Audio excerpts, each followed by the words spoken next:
Hello everyone. I hope all of you are fine. So, in continuation to the talks that we were having on the economic and social issues with specific reference to the RBI Grade B Phase 2 examination, out of the four components that is being included in the total subject topic, namely the measurement of the growth, then Indian economy, the globalization, and the social structure of India. The first two topics, namely the measurement of the growth and the Indian economy, we already have covered up, and we have seen all the topics like national income and the various other aspects of the Indian economy. And at length, all the things have been covered up, and hopefully, all of you must have understood. And if some of you might not have heard my videos, you can just go through my previous videos and get an understanding of the topics that already have been covered. The today's point of discussion is definitely the third component, the globalization. And all of you know that globalization in today's modern terms, it connotes to the global village. So anybody from any part of the country can have trade and other business relations from any other part of the whole world. So now the world has become really very small with the advent of the online business platforms and many other things, and the opening of the Indian economy, which too is a part of our discussion today.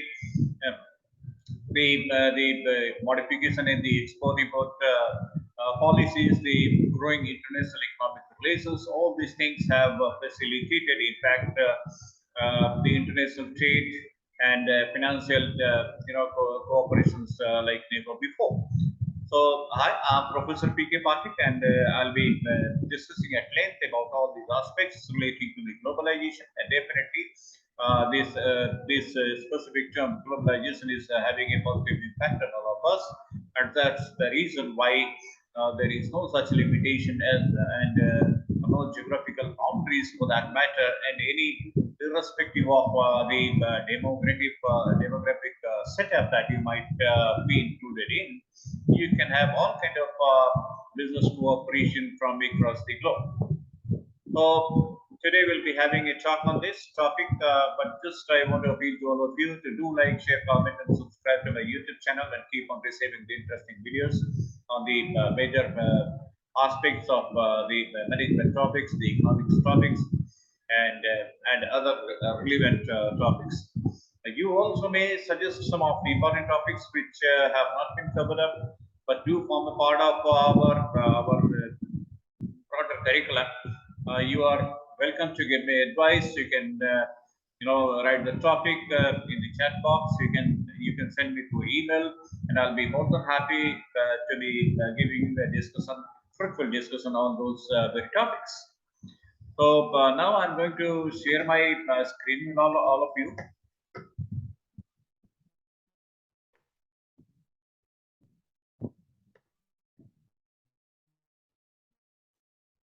I hope all of you can see the screen.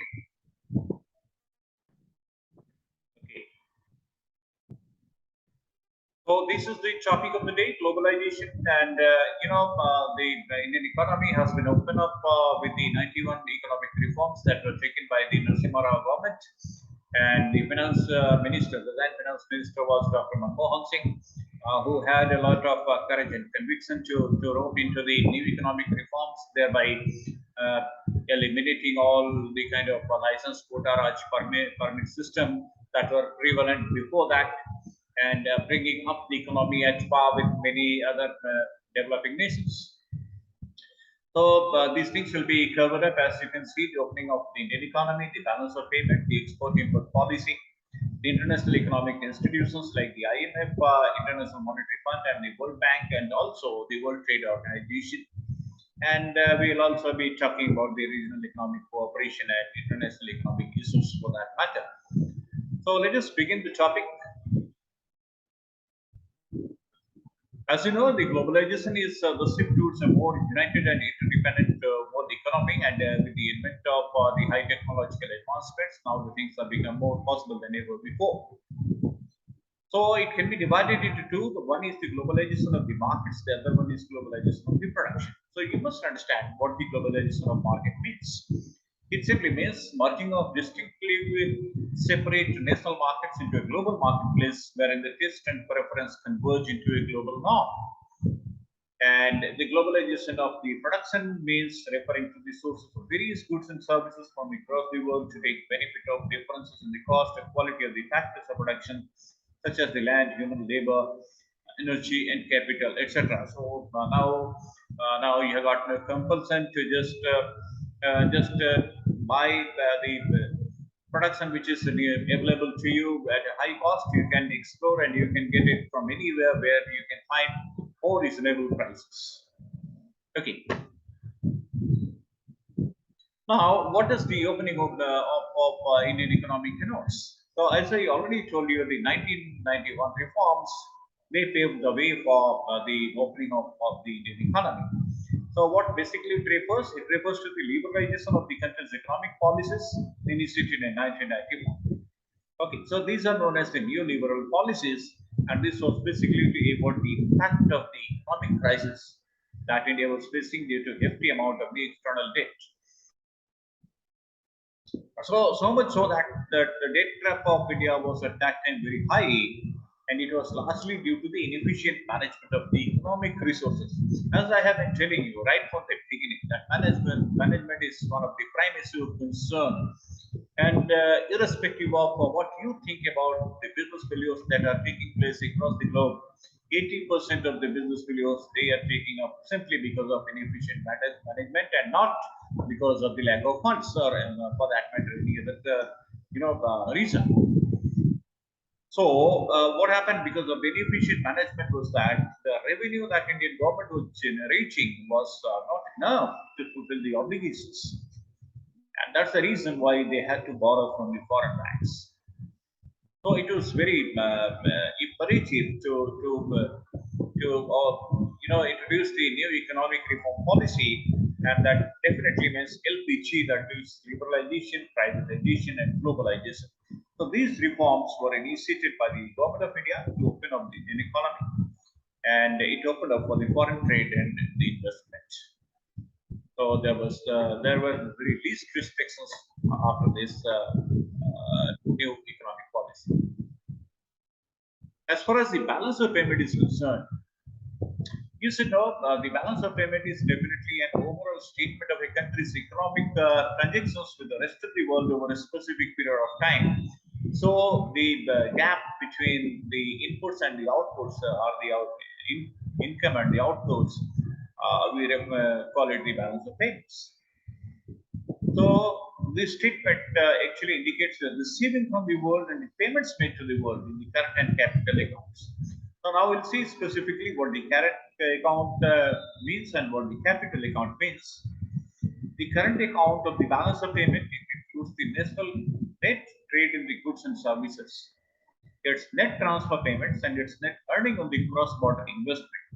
And definitely the difference is the BOP. As far as the capital account is concerned, it consists of the import and export of the capital and foreign aid of the nation, and the gap definitely is known as the BOP. So it can be compared to the balance sheet of a company, and it can be positive or it can be negative. Coming to the export-import policy, this is announced every 5 years, and this policy consists of the general provisions regarding the export and imports. Not only that, the promotional measures, duty exemption schemes, export promotion schemes, special economic zone programs, and other details for the different sectors. And the prime motive is to reduce the import and to enhance the export so as to be on the positive side of the balance of payments.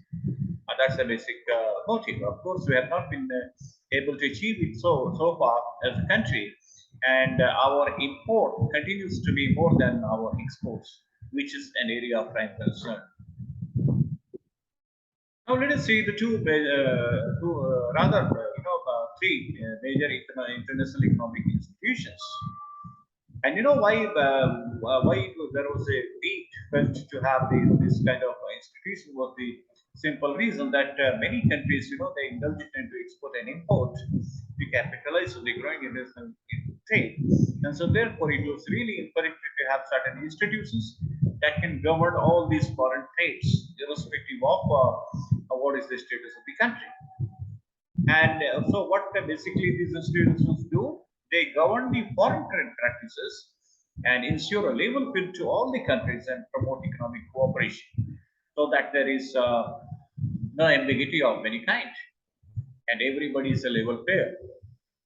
So the three major international economic institutions are the World Trade Organization, the IMF, the International Monetary Fund, the World Bank, and also the United Nations Conference on the Trade and the Development.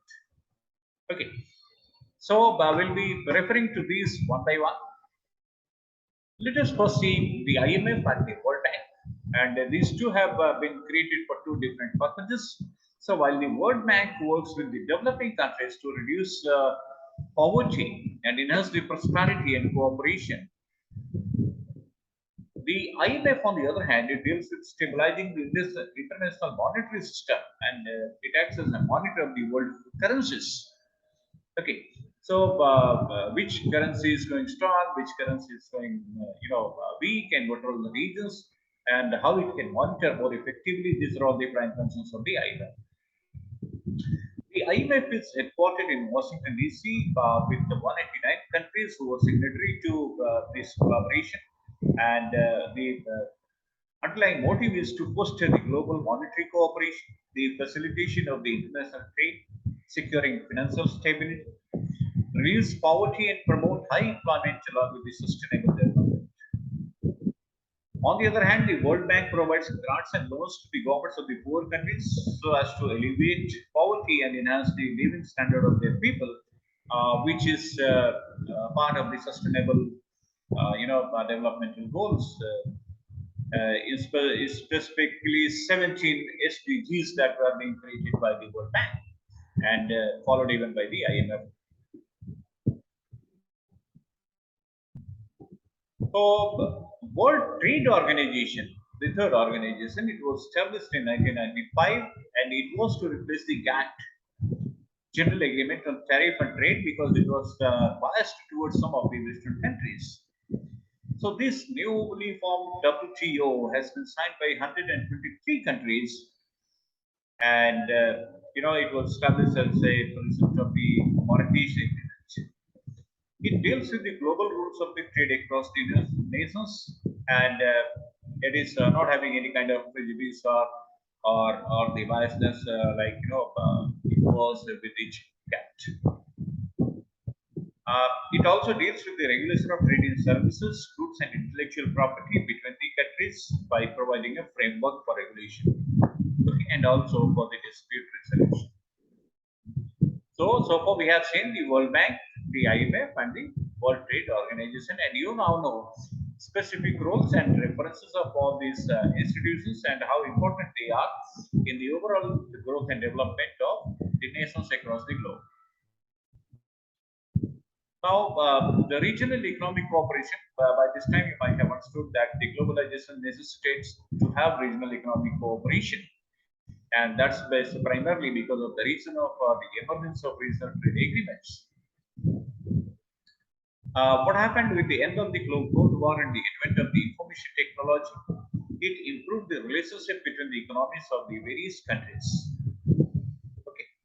And of course, this is a new phenomenon, to be very specific.